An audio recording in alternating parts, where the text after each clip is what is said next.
तो हमारे साथ देखिए सिविल डिफेंस के हैं कर्मचारियों के प्रतिनिधि मुकेश, सुमनलता जी हैं जो आंगनवाड़ी से हैं, ललित हैं जो कि होमगार्ड से हैं और मनोज हैं जो कि डीटीसी कर्मचारियों के का प्रतिनिधित्व कर रहे हैं। इन तमाम कर्मचारियों की परेशानी क्यों, क्या दर्द है, जब हम बात करते हैं लगातार सियासी बात करते हैं, लगातार चुनावों की बात करते हैं, तो इनकी बात कहीं ना कहीं छुप जाती है।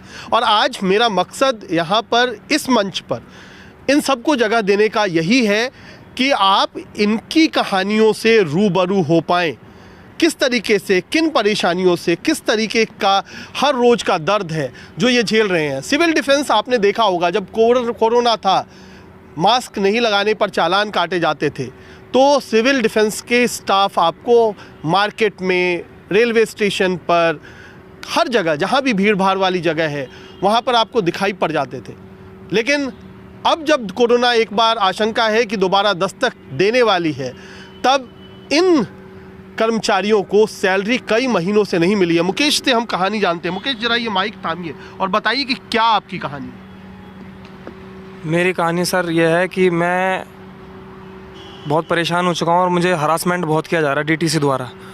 अगर कोई कर्मचारी या कोई भी व्यक्ति आवाज़ उठाता है तो उसको या तो टर्मिनेट किया जाता है या तो चुपचाप बैठे रहो आप लोग, हैं। और जनता दरबार में मैं जाता हूँ मुख्यमंत्री आवास पे अपनी शिकायत को लेकर के, तो पिछले कई सालों से जब भी मैं मुख्यमंत्री जी के कार्यालय जाता हूँ तो वो तो मिलते नहीं हैं, एक तो, और दूसरा जब भी उनके पास जाओ तो वो कहते हैं कि हमारे मंत्री साहब हैं जो मुख्यमंत्री जी हैं गुजरात गए हुए हैं, कभी कहीं जाते हैं। तो दिल्ली के लोगों की परेशानियों को पहले हल कीजिए ना। आप दिल्ली से बाहर जा रहे हैं, दिल्ली के लोग परेशान हैं। मुझे इतना मानसिक उत्पीड़न किया जा रहा है डीटीसी हेडक्वार्टर द्वारा, और इतना हमें इलेक्शन के टाइम पे यूज़ किया जाता है, वोट बैंक की राजनीति की जाती है। हम क्या, हमारा घर परिवार नहीं है, हमारे बच्चे नहीं है, 3 महीने से हमारी सैलरी नहीं आ रही है, हमारे बच्चे हैं, उनके पढ़ाई का खर्चा है, हर चीज़ हमें मैनेज करनी पड़ती है। और दिल्ली सरकार द्वारा क्या, कैलाश गहलोत जी की मैं बात बताऊं, उनके कार्यालय जाता हूं नजफगढ़, तो उनके वहाँ से क्या होता है कि हम किराया भाड़ा खर्च करके भी जाते हैं तो वहाँ से हमें भगा दिया जाता है, जिसका सबूत मेरे पास दुनिया भर की शिकायतें दे रखी हैं। तो वहाँ रिसीविंग लेकर आ जाते हैं, लेकिन नीचे के अधिकारी ऊपर तक बात नहीं पहुँचने देते हैं। ना तो कैलाश गहलोत जी मिलते हैं, ना मुख्यमंत्री जी मिलते हैं, सिर्फ राजनीति का शिकार हो रहे हैं हम जैसे लोग, और हमारी सैलरी आ नहीं रही है। तो इस कारण हमें कोई दूसरा कदम ना उठाना पड़े। दिल्ली सरकार से मैं निवेदन करूँगा कि किसी भी कर्मचारी का शोषण ना करें, या तो उसको ध्यान से देखें कि इसके साथ क्या परेशानी है, वोट बैंक के चक्कर में हमें इस्तेमाल ना करें। और आज मैं इतना परेशान हूँ कि मैंने डीटीसी में एक महिला यात्री की सुरक्षा की थी। हमें महिलाओं की सुरक्षा के लिए रखा हुआ है दिल्ली सरकार ने। अगर किसी बहन बेटी के साथ गलत होता है, निर्भया केस के बाद हमें रखा हुआ है कि इनके साथ मार्शलों को कि अपनी सुरक्षा देंगे और महिलाओं के साथ कोई दुर्व्यवहार ना हो।